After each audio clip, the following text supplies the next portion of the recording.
Assalamualaikum, selamat pagi para mahasiswa Universitas Terbuka dimanapun berada, termasuk di Sumatera Selatan khususnya.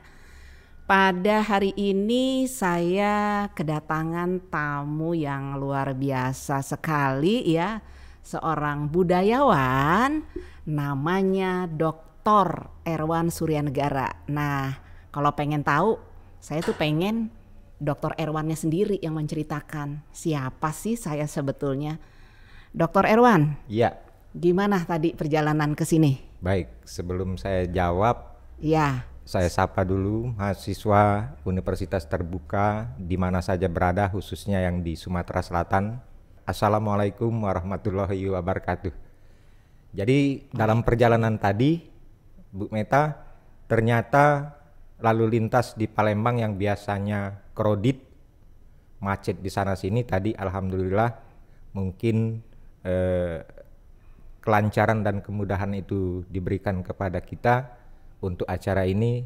Jadi perjalanan tadi lancar. lancar. Oh iya, karena mereka tahu nih ada seorang Dokter Erwan Suryanegara menuju Universitas Terbuka Palembang, jadi lancar. Iya, Alhamdulillah. alhamdulillah. Nah, ya, saya Ya. tuh memang kemarin kan podcast ya Ya. dipandu, dimoderatori oleh Ika Sandia Putri Ya. ya yang biasa mengisi podcast di UT Palembang. Dia menceritakan nanti Ibu oleh-olehnya ya dari Kongres Kebudayaan Komering. Wah, aku nih jadi ngerasa punya janji ya. Janji kan harus ditepati ya, Ya. Kiai Erwan ya. Ya. Nah, sekarang kita akan membahas itu Kiai. Ya. Apa sih pentingnya itu kebudayaan Komering? Tapi kan banyak juga orang yang belum tahu nih Kiai Ya, itu siapa. betul. Cerita-cerita dikit dong. Ya. Ya yang berambut panjang, Baik. waduh, gondrong. Gondrong. Masih musim ya gondrong ya. Baik. Silakan.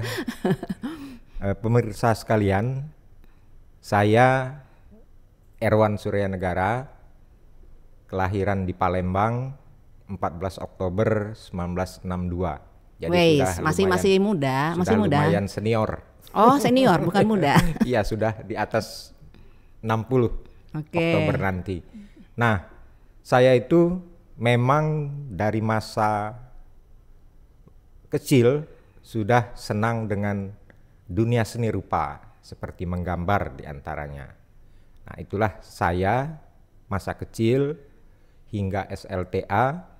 Kebetulan saya sekolah SLTA-nya di SMA Sapri 1 Palembang. Dan saya berkecimpung selama sekolah di SMA itu mengelola majalah sekolah. Jadi Oke. disitulah saya menyalurkan minat dan bakat saya dalam hal seni rupa, dalam hal ilustrasi.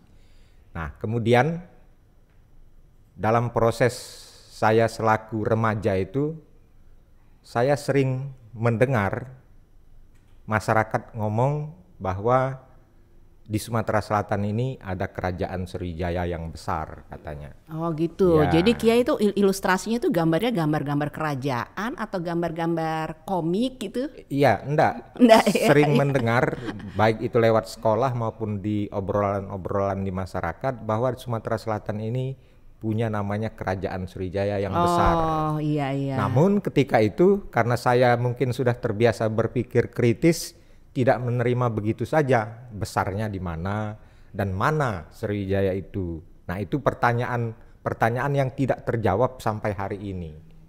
Yang saya lihat hanya ada Universitas Sriwijaya, ada Kodam Sriwijaya, tapi saya tidak melihat secara visual kebesaran yang dimaksud oleh masyarakat itu. Nah, sejak itulah saya motong sedikit. Jangan-jangan Universitas Sriwijaya itu universitas virtual, jangan? Iya. Ya terus. Ya. Jadi enggak nih intermezzo betul. ya. Jadi semangat itulah yang membawa saya ketika saya bersekolah di Bandung. Jadi saya melanjutkan ke perguruan tinggi itu di Bandung dan saya memang kuliahnya ngambil jurusan seni rupa.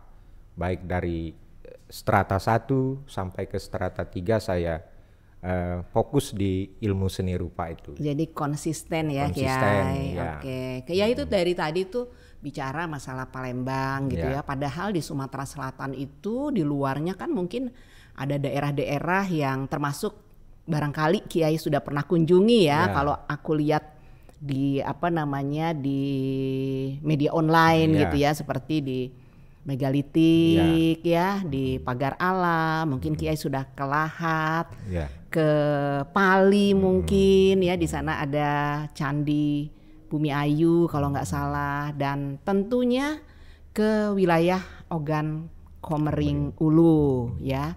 Nah, Komering, aku kalau nggak salah pernah dapat bocoran nih, Kiai itu dulu pernah sekolah juga di sana, atau Kiai itu sebetulnya memang orang dari jalur sana itu. Nah, apa nih Komering gitu ya? Kan Baik. banyak orang juga pengen tahu nih. Ya. Ya, silakan. Nah, masih saya lanjutkan dari Bandung itulah saya memiliki prinsip bahwa saya harus kembali ke Palembang setelah selesai sekolah itu. Mengingat saya melihat di Bandung, di Jogja, di Jakarta, di Solo itu memang dunia seni itu berkembang. Nah, saya merasakan di Palembang itu tidak begitu terasa geliat seni itu. Akhirnya saya setelah selesai S1 saya kembali ke Palembang. Nah, sejak itulah saya berkecimpung dalam seni khususnya dan kebudayaan pada umumnya. Jadi kembali ke pertanyaan Bu Meta tadi,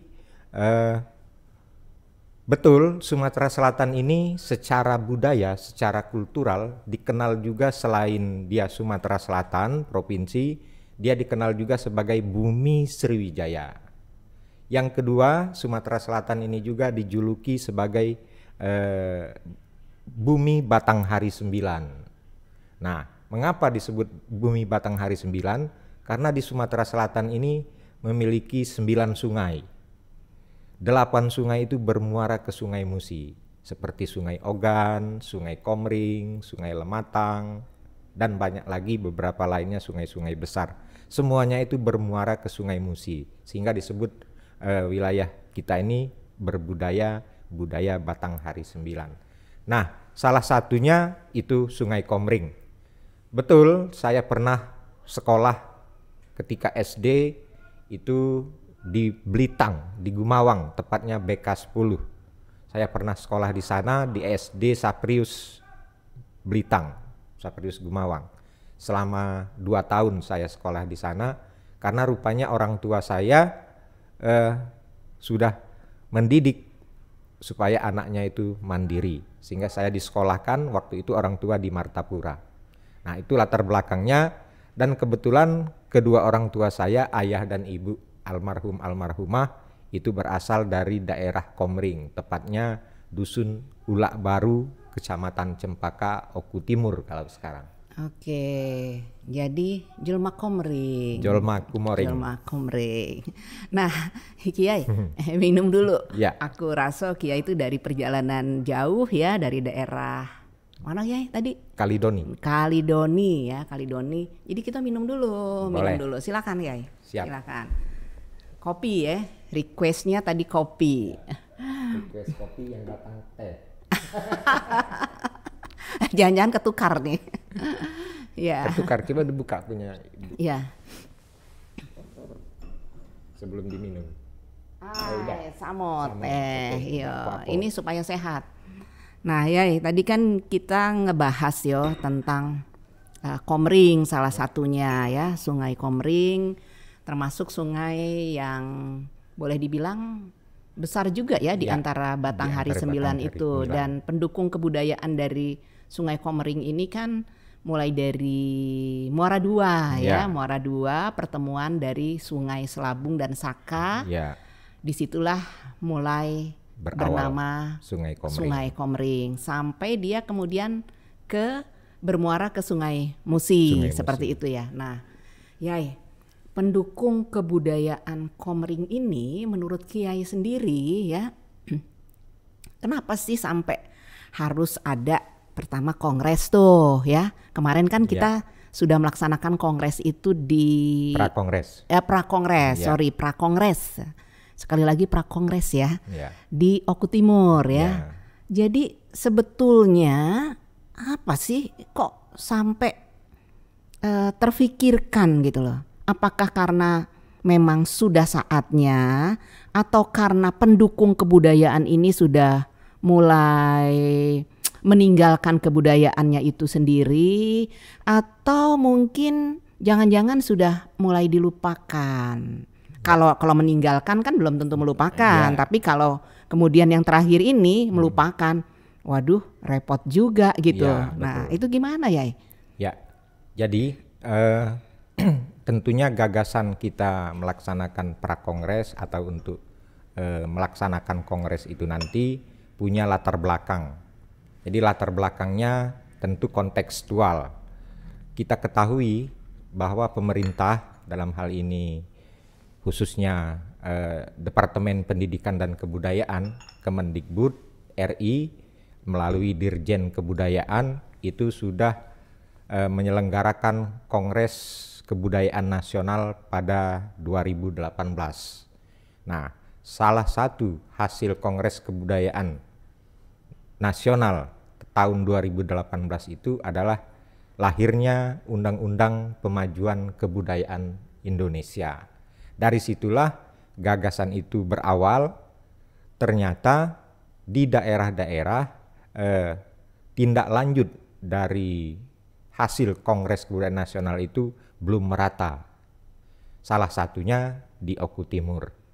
Seperti diketahui setelah lahirnya Undang-Undang Pemajuan Kebudayaan Indonesia itu diharapkan setiap daerah, khususnya daerah-daerah otonomi itu mulai dari provinsi sampai ke kabupaten kota itu memiliki data tentang pemajuan kebudayaan agar itu direspon oleh pemerintah untuk didorong sesuai dengan konsep pemajuan kebudayaan itu. Jadi ada 10 unsur pemajuan kebudayaan itu dihasilkan oleh Kongres Kebudayaan Nasional. Nah, kembali ke Komring, salah satunya Oku Timur itu belum memiliki pokok-pokok pemajuan kebudayaannya. Jadi diharapkan nanti kalau sudah lewat kongres kita ketahui potensi Komring, dan itulah yang akan kita rumuskan, kita kembangkan untuk dituangkan kepada pokok-pokok pemajuan kebudayaan daerah Oku Timur. Sehingga program kerja pemerintah daerah nanti akan sistematis dalam mendorong dan mengembangkan kebudayaan di Oku Timur. Itu gagasan awalnya. Oh, keren banget itu Kiai ya. Karena kita generasi muda itu kalau dari perspektif aku nih ya, melihat bahwa ada gap. Karena ternyata penggalian terhadap kebudayaan Komring khususnya yang di wilayah Sumatera Selatan itu masih belum masif. Satu, kemudian yang kedua juga belum tersebar ya kepada generasi muda. Nah, kalau aku sendiri melihat bahwa ini harus segera dibenahi supaya historical itu tetap terjaga. Karena apa? Karena penting juga sebetulnya kita mengacu ya pada pengalaman-pengalaman masa lampau, karena tentu dalam setiap kebudayaan itu kan ada hal-hal yang baik ya, hal-hal yang baik yang barangkali bisa diadop atau dipertahankan bagi generasi sekarang, karena kan nggak semua juga betul. Yang dari generasi sekarang ini bisa modern itu bisa juga membantu dalam segi penataan dari karakter ya kita sebagai bangsa Indonesia, terutama tentunya ketimuran kita. Nah, Kiai ini adik-adik mahasiswa atau bapak ibu mahasiswa di Sumatera Selatan itu bukan berarti Kiai seperti yang dikonotasikan dalam dunia Islam pesantren yang misalnya dia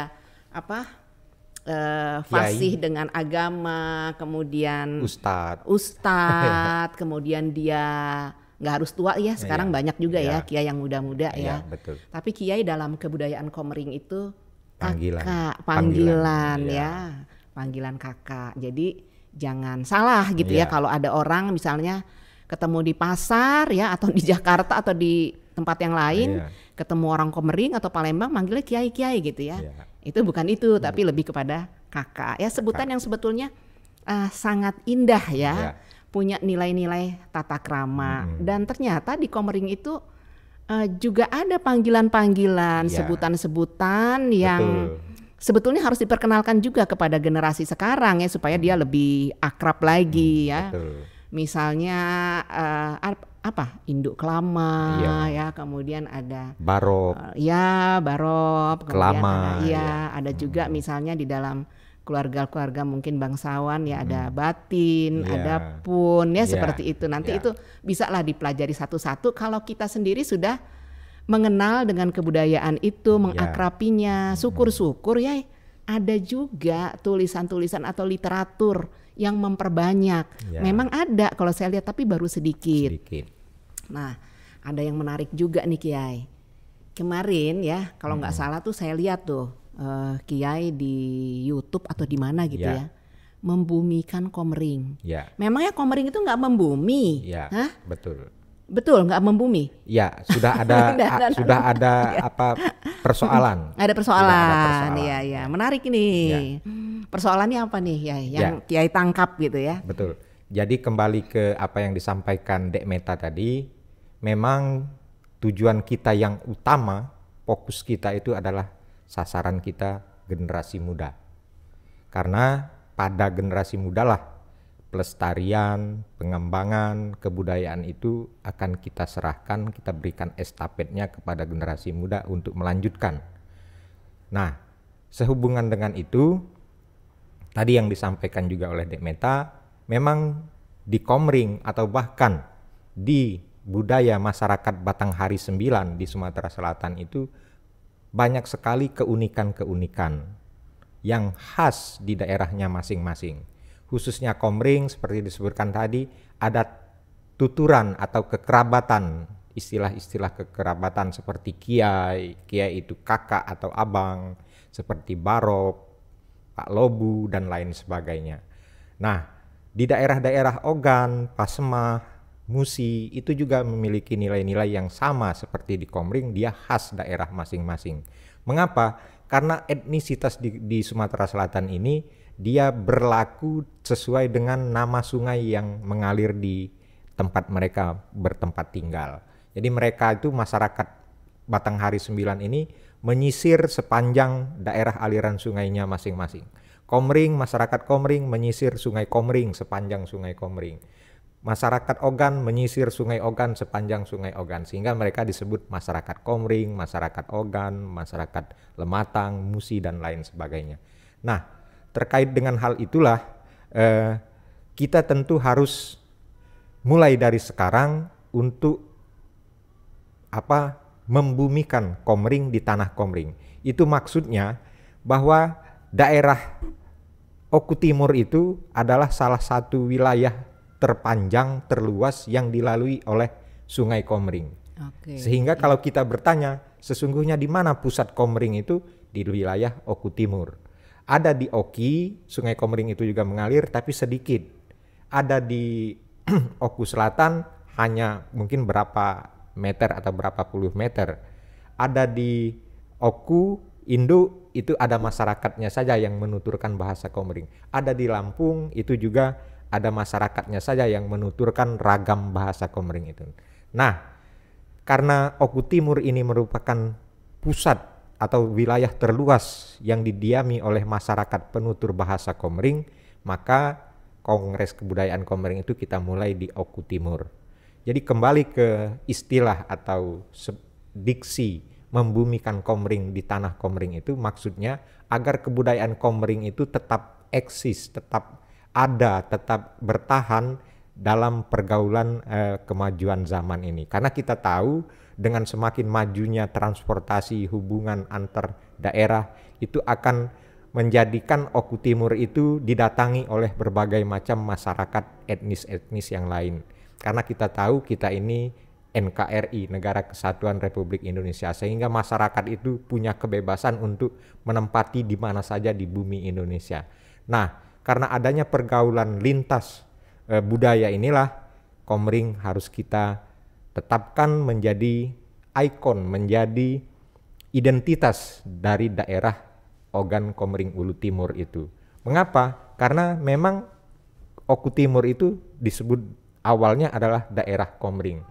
Kalau sampai nanti Komering itu tidak teridentifikasi lagi pada perkembangan zaman nanti, ini yang kita khawatirkan, terutama kepada generasi muda yang sudah bersinggungan dengan dunia IT, yang mereka hanya cukup dengan sebidang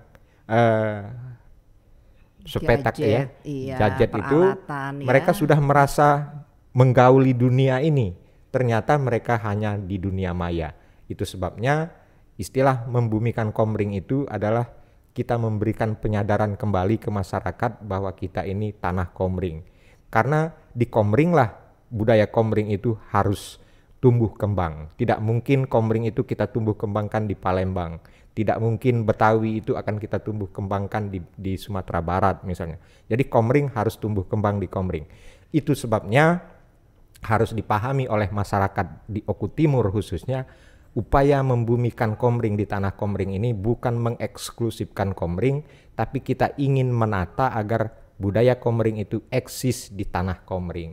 Oke, keren banget itu ya, Kiai. Memang sebetulnya di Komering sendiri itu kan multikultur ya. Betul. Di situ wah berarti karakternya luar biasa terbuka ya mereka ya masyarakatnya ya. Karena di situ ada kebudayaan Bali juga ya, ada orang-orang Bali, kemudian orang Jawanya juga banyak luar sekali. biasa banyak sekali gitu ya. Kan akan lebih indah lagi, orang Sunda juga ada, Batak juga ada. Akan lebih indah juga kalau Komeringnya juga menampakkan diri ya gitu, seperti itu. Sehingga kita bisa bersama-sama merangkai NKRI tersebut ya. Waduh, keren banget ya dengan warna pelangi, makin cakep tuh ya. Oke ya. Nah, dari prakongres kemarin gitu, kita melihat tuh kan ya kemarin antusias, Kiai juga jadi narasumber, saya juga dari narasumber, kemudian ada Dr. Andes Rapani juga ya, Pak Sugeng juga gitu, kemudian Pak Wakimin ya, Kepala Dinas Pendidikan, itu sudah mencerminkan satu multikulturalitas di situ. Generasi muda, ada generasi muda, betul, Iskandar, iya ya. Nah, ini satu hal yang kalau dikumpulkan akan menjadi satu kekuatan dalam membangun multikultur tadi dan demi memperkuat NKRI sungguhnya ya. Nah, di situ kan kita melihat tuh Kiai ya, bagaimana kemudian muncul adanya rumah apa namanya, rumah Carahulu gitu. Mungkin generasi sekarang perlu tahu gitu ya, bahwa rumah Carahulu itu bukan sekedar rumah-rumahan, dia sudah ada konsep yang terkait dengan kehidupan mereka, tata krama, kepribadian, mungkin juga ada hubungannya dengan Sang Halik gitu ya. Jadi rumah itu tidak sekedar dibuat begitu saja. Kemudian kita juga lihat tuh ya, ada sistem pemerintahan marga gitu ya, yang itu kebetulan jadi pokok pembahasan saya itu ya. Ternyata memang itu eksis dulu ya, dan khawatir juga kalau mereka ini nggak tahu nanti generasi muda apa sih marga. Jangan-jangan marga si Hombing kayak gitu ya. Padahal jauh sekali itu ya, jauh sekali berbeda. Itu bukan sekedar tentang genetik ya, tetapi juga merangkum kepada bagaimana masyarakat itu berproses, mempunyai sistem yang sangat luar biasa sekali, sampai mereka punya aturan-aturan ya, termasuk kebudayaan tadi. Nah, ya di tengah ya, kita kan tahu nih dari walaupun prediksi ya, kehidupan perekonomian yang ke depan masih kita belum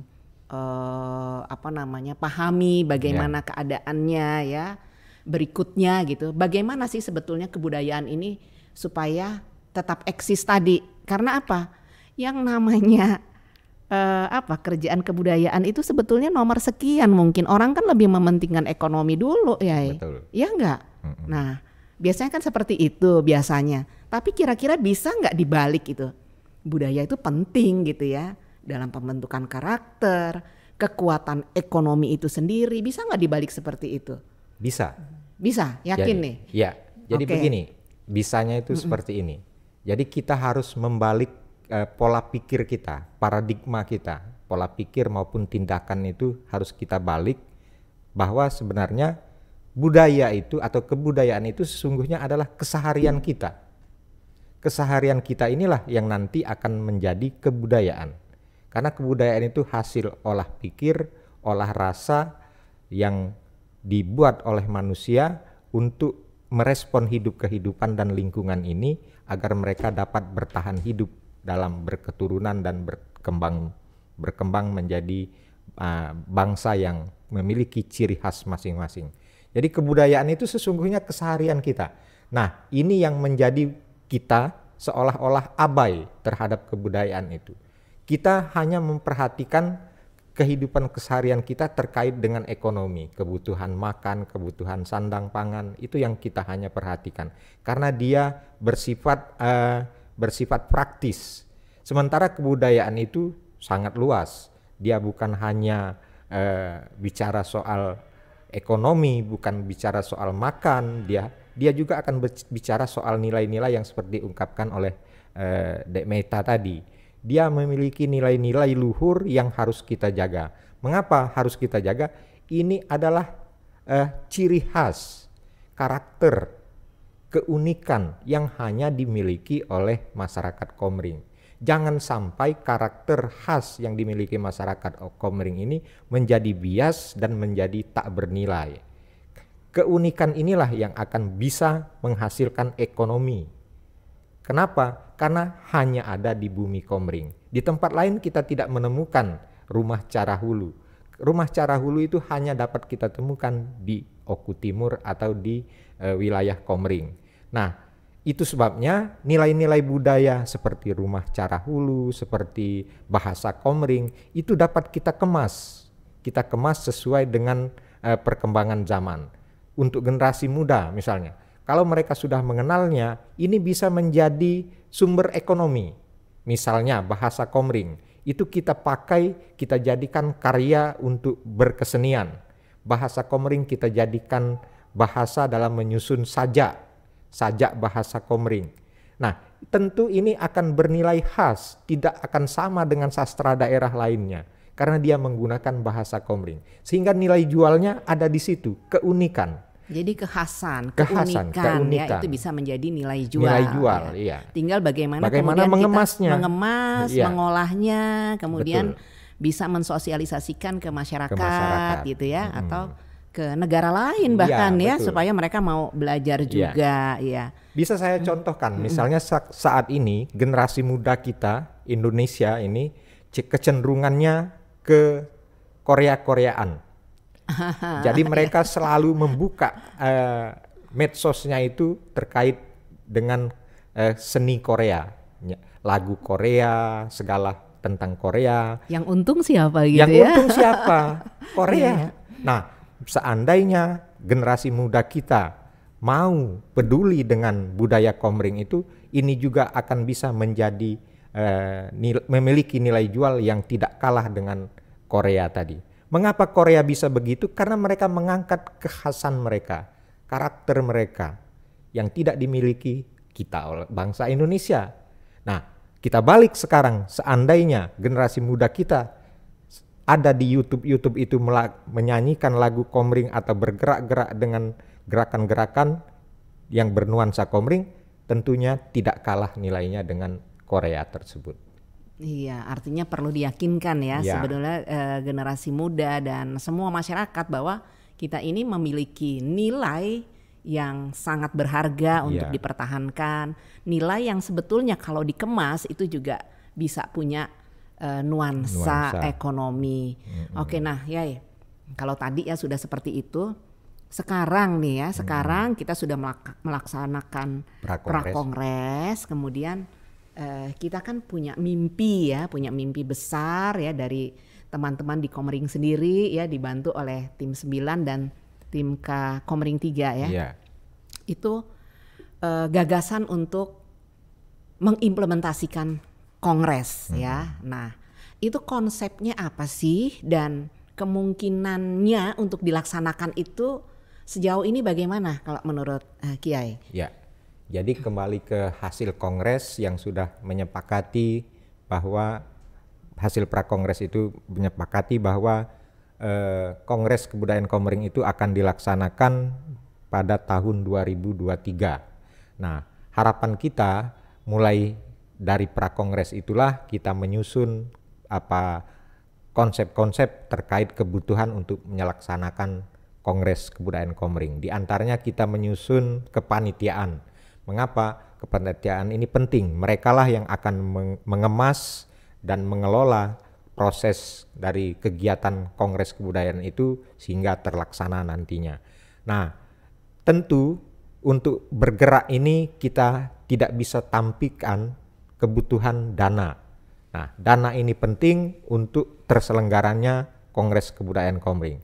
Kita tahu di Sumatera Selatan ini suku Komering ini kalau kita lihat secara individualnya banyak sekali masyarakat Komering yang sudah berhasil. Sekarang kita minta ketulusan mereka untuk mensupport, untuk mendukung Kongres Kebudayaan Komering ini. Mengapa? Karena ini tujuannya adalah untuk generasi muda kita. Agar generasi muda kita kembali sadar dan ingat bahwa potensi Komering itu sangat luar biasa kalau dikemas dan dikelola dengan baik. Jadi kepedulian masyarakat Komering sangat kita harapkan dalam menyukseskan mendukung Kongres Kebudayaan 2023 nanti.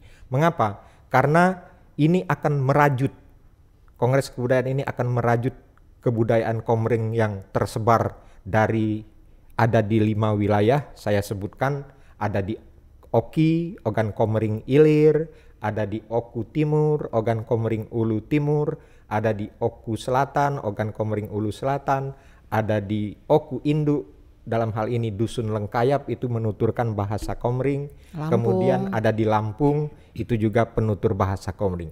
Perbedaan mereka itu hanya sekedar dialek, sekedar corak ragam ya. Ya, bahkan itu juga menjadi potensi ketika budaya Komering itu kita kemas dan kita sajikan ke masyarakat dunia dengan kekinian, dengan kemasan-kemasan kreatif sehingga itu menjadi bagian dari budaya dunia. Itu harapan kita. Oke. Kiai, tahun 2023 itu kan tinggal sebentar lagi ini. Kira-kira itu akan terimplementasikan? Ya. Jadi rencana kita 2023 itu sekitar bulan Oktober. Jadi masih ada space waktu kurang lebih 1 tahun. 28 Oktober dong ya, Sumpah Pemuda. Kurang lebih bulan Oktober ya. Semangat kebangsaan akan kita ambil momen-momen semangat kebangsaan. Nah, harapan kita dalam waktu menjelang setahun inilah masyarakat Komering yang sudah berhasil secara pribadi, tentunya mereka berhasil berupaya sendiri di daerah lain, itu memberikan perhatian. Kita nanti akan ada kontak person di kepanitiaan itu, akan kita publis dan akan kita lakukan komunikasi dengan masyarakat bagaimana agar Kongres Kebudayaan 2023 di Oku Timur itu bisa kita laksanakan. Karena ini nanti akan menjadi bersifat reguler Kongres Kebudayaan itu. Misalnya disepakati pada kongres nanti akan berlangsung setiap 2 tahun, maka akan bergilir. Misalnya dari Oku Timur berlanjut ke Lampung, atau dari Oku Timur berlanjut ke Oki, atau berlanjut ke Oku Selatan, atau berlanjut ke Oku Induk. Nah, inilah yang akan terus menggaungkan budaya Komering itu sehingga dia memenuhi cita-cita kita membumikan Komering di tanah Komering itu tadi. Iya, oke ya, itu gambaran tentang kongres tadi. Iya. Satu lagi nih, kita sudah bincang lama ya, cukup lama. Ternyata kebudayaan Komering itu juga punya nilai tulis ya, bukan nilai sebetulnya bahasa tulis, bukan sekedar bahasa komring ya, penutur komring, tapi ada bahasa tulisnya yang ini juga ternyata juga banyak yang belum digali gitu dan sangat langka nih ahlinya. Yang mendalami sekarang ini kan Pak Rapani ya. Nah, terkait dengan tulisan komring ya yang suka disebut itu sebagai huruf kaganga, unggaan, ulu gitu ya. Nah, ini kan sebetulnya cikal bakal dari bahwa mereka itu tidak ketinggalan secara budaya tulis ya Kiai ya. Tapi sayangnya generasi sekarang ini satu sudah makin tidak ada yang menyelami tulisan termasuk kita. Termasuk kita ya. Ada keterputusan di situ. Padahal menurut aku gitu ya. Dengan menulis itulah sebetulnya bisa juga membentuk kepribadian. Dengan menulis tersebut karakter kita itu bisa menjadi karakter seperti yang kita lihat sekarang ya.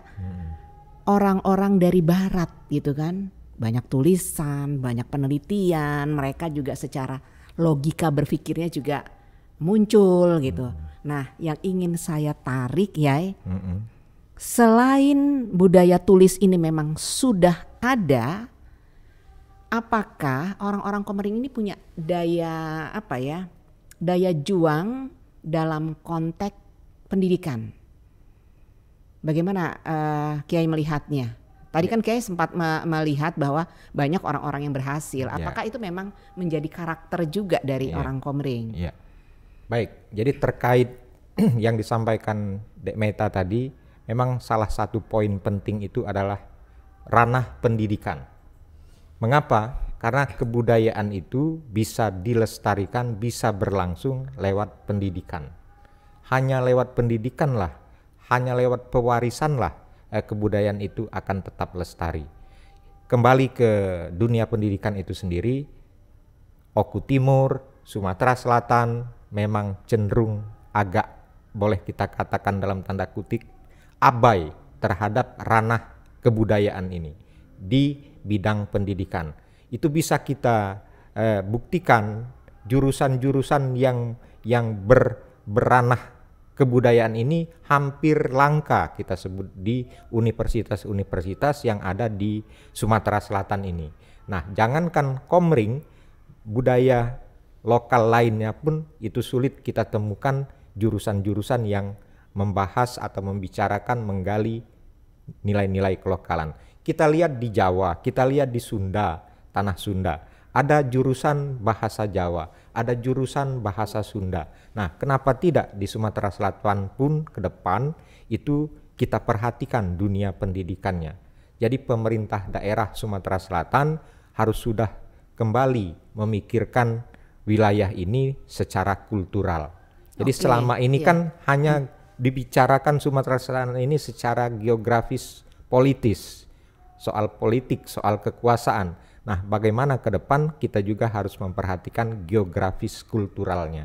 Iya, ya saya jadi ingat nih ada relasinya juga. Kemarin saya itu menjadi narasumber di acaranya perpustakaan nasional, perpustakaan daerah, tetapi memang ininya dari dari perpustakaan nasional ya, inisiasinya. Nah, di situ saya menemukan data gitu yang akan saya sajikan. Ternyata Sumatera Selatan itu termasuk angka partisipasi kasar pendidikan tinggi itu termasuk dalam kategori rendah dibanding daerah lain loh. Tapi memang tidak terendah, tetapi masuk rendah gitu ya. Seingat saya lupa nih ya. Tapi seingat saya ada di sekitar angka 26% gitu ya. Itu hampir sama dengan Pangkal Pinang ya. Itu kan juga ini Sumatera bagian selatan ya. Malah Aceh itu tinggi ya, beberapa daerah yang lain tinggi. Ya ada sekitar mungkin 10-12 itu. Nah, Sumatera Selatan termasuk rendah.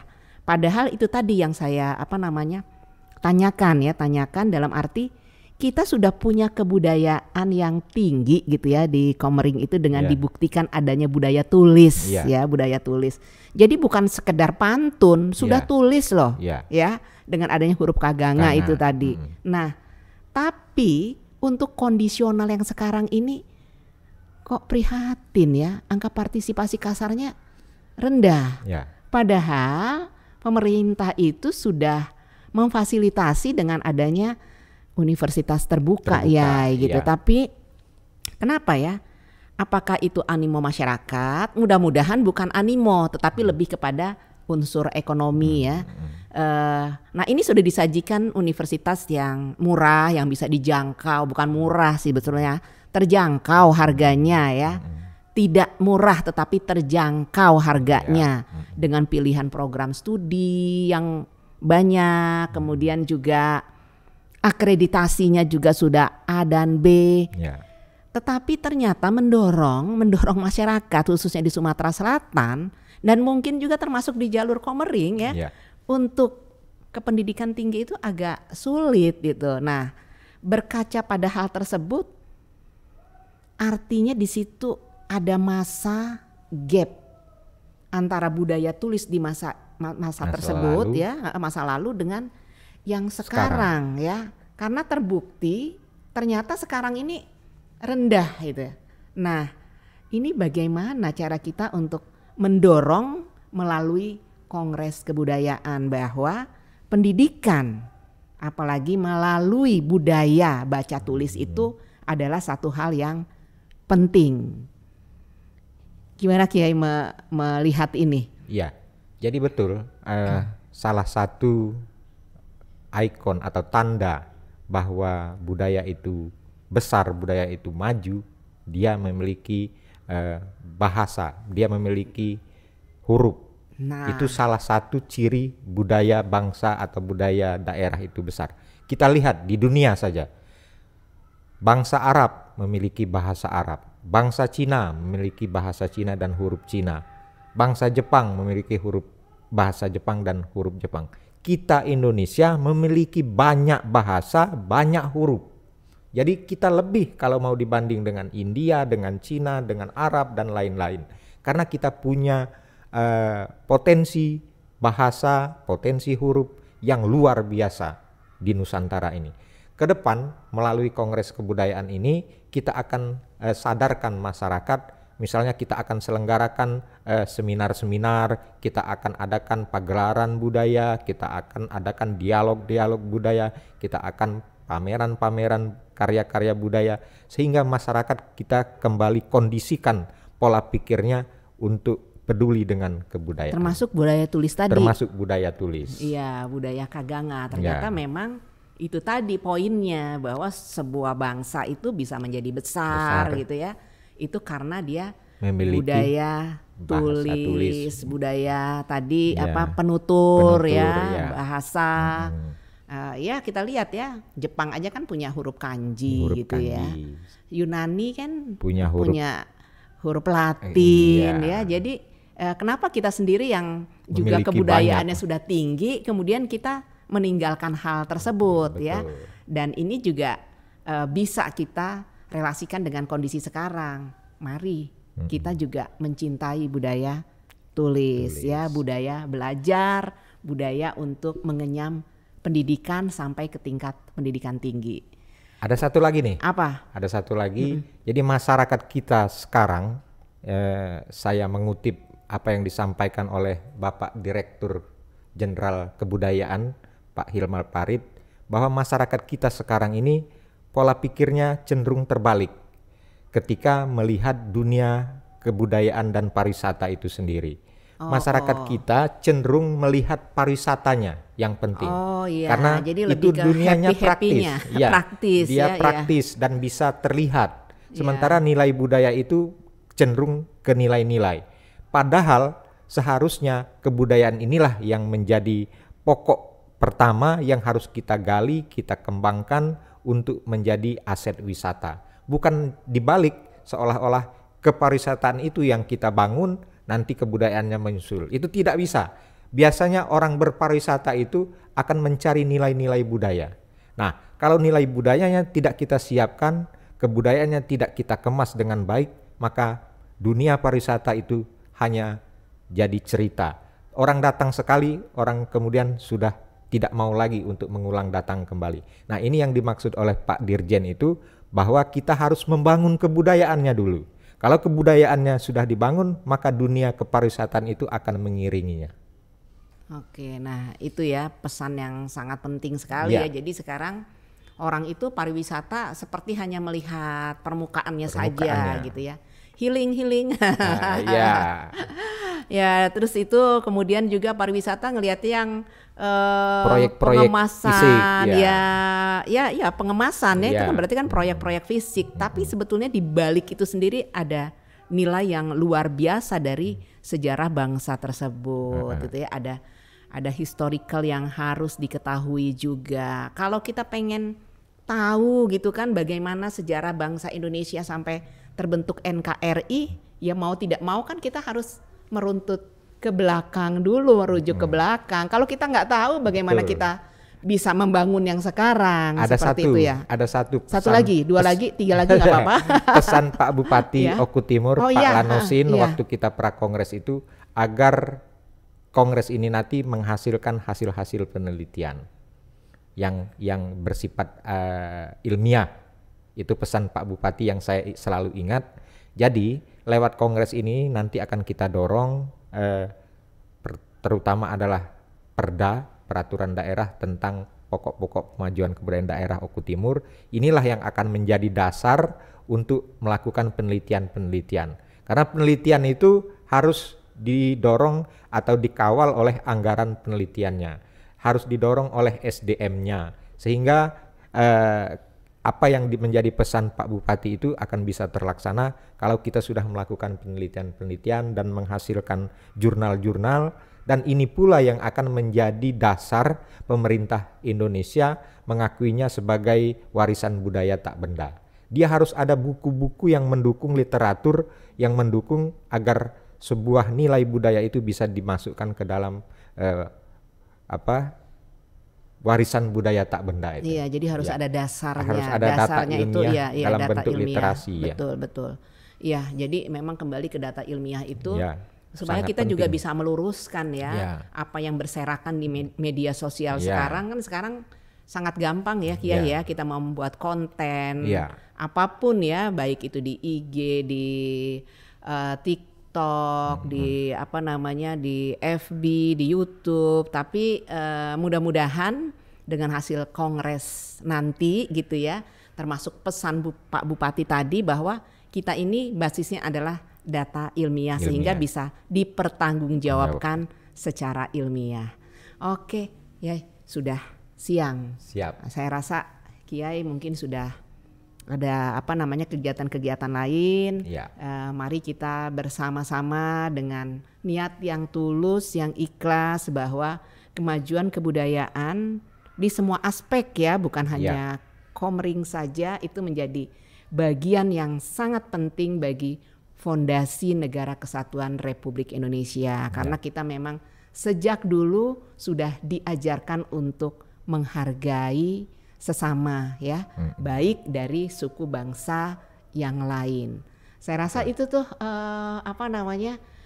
para mahasiswa ataupun masyarakat yang mengikuti podcastnya Universitas Terbuka. Sebelum ditutup nih, Pak Dr. Erwan Suryanegara. Jadi saya sekarang pakai Pak. Kalau tadi kan Kiai awalnya Ibu Meita gitu ya. Kemudian di tengah-tengah mulai D gitu ya. Nggak apa-apa, ini satu hal yang wajar karena tadi formal. Mau dilihat mau dilihat sama mahasiswa dan lain-lain gitu ya. Nggak apa-apa. Closing statement lah atau apalah untuk ajakan dan sebagainya. Silakan Kiai. Jadi mudah-mudahan Kongres Kebudayaan Komering 2023 ini menjadi inspirasi buat masyarakat Sumatera Selatan bagaimana mengemas kebudayaan itu. Karena yang menjadi persoalan itu sehingga generasi muda kurang tertarik dengan tradisi leluhurnya itu kemasan. salah satu yang tidak menarik generasi muda itu kemasannya. Kemasan kebudayaan itu tidak menarik bagi mereka. Nah, jadi tugas pemerintah daerah berupaya bagaimana mengemas kebudayaan itu sehingga disukai oleh generasi muda. Itu yang pertama. Kedua, untuk mahasiswa universitas terbuka, ini kesempatan mahasiswa karena wilayah kebudayaan itu cenderung relatif menjadi tidak menarik untuk ditulis, untuk dikaji oleh mahasiswa. Nah, saya beritahu kalau kalian mengkaji nilai-nilai kebudayaan, maka kajian kalian itu akan unik, akan berbeda dengan orang kebanyakan. Karena orang cenderung tidak memperhatikan kebudayaan itu, dianggap sepele kata istilahnya tadi. Jadi kalau kalian mahasiswa melakukan kajian-kajian kebudayaan, maka tugas ilmiah, karya ilmiah kalian nanti akan menjadi karya yang unik, berbeda dengan kawan-kawan yang lain. Iya. Ambillah kesempatan itu. Ya, karena belum banyak yang mengangkat ini ya. Tulisan-tulisan itu memang ada, tetapi masih sedikit dibanding dengan misalnya kebudayaan Jawa gitu ya. Itu sudah banyak sekali yang menulis ya, sampai orang-orang Barat sendiri banyak sekali menulis tentang kebudayaan Jawa, tetapi kebudayaan Komering ini masih langka. Sedikit, masih langka. Saya kasih tahu mahasiswa, seandainya kalian melakukan penelitian tentang budaya, tentu kalian akan bangga nanti ketika kalian suatu saat membaca buku itu di dalam biografi atau dalam literasinya dituliskan nama kalian sebagai sumber pustaka. Nah, kebanggaan itu dan nilainya itulah harus kalian rebut ketika kalian masih sekolah. Iya, daripada nanti orang lain gitu yang banyak menulis ya, seperti ternyata orang-orang Barat yang banyak menulis tentang Indonesia gitu. Betul. Oke Kiai, terima kasih. Sama-sama. Sudah hadir di Studio 18 Universitas Terbuka Palembang. Nanti kapan-kapan kita ajak tuh Pak Rapani, kemudian Pak Iskandar lebih detail lagi ya. Kita bicara tentang macam-macam ya. Dari segala aspek, teknis, ilmu juga ya. Kemudian ya macam-macam lah sesuai dengan bidang ilmu dari dosen-dosen di sini juga nanti bisa kita relasikan. Terima kasih perjumpaan kita kali ini. Assalamualaikum warahmatullahi wabarakatuh. Waalaikumsalam warahmatullahi wabarakatuh.